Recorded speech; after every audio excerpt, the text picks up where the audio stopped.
Thanks, Mr Deputy Speaker, and I rise to recognise the Hidden Billions report compiled by Oxfam Australia in June of this year. In 2014, it's estimated that tax-dodging multinationals operating within this country shifted $19 billion in profits offshore, depriving the Australian public of approximately $6 billion in tax revenue. This is money that could have gone into essential public services such as schools, hospitals in this country, or could have gone to building nation-building infrastructure.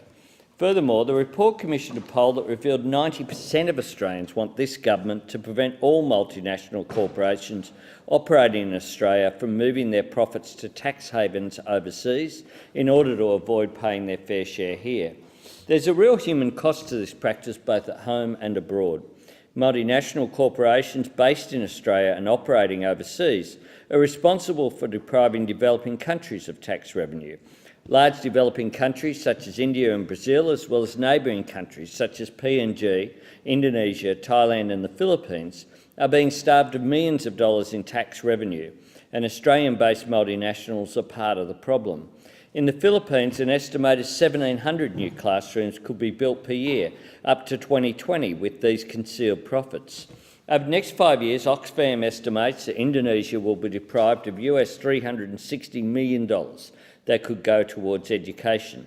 And Papua New Guinea, one of Australia's poorest neighbours and a recipient of substantial investment from Australia, stands to lose around $17 million in expenditure that could go to providing essential services like health and basic infrastructure. If more is not done to close tax loopholes, the report estimates that tax-dodging Australian-based multinationals will deprive developing countries of a further $2.1 billion in public education and $1.5 billion in health, water and sanitation services. Oxfam is calling on the Australian government to make transparent the tax affairs of large multinationals. This means modifying current legislation so that large multinationals which function in or from Australia report publicly on their incomes, employees, profits earned and taxes paid in every country in which they operate. This will make it harder for multinationals to hide their profits in offshore tax havens, in turn providing much-needed revenue to develop essential public services for both Australia and for our developing neighbours.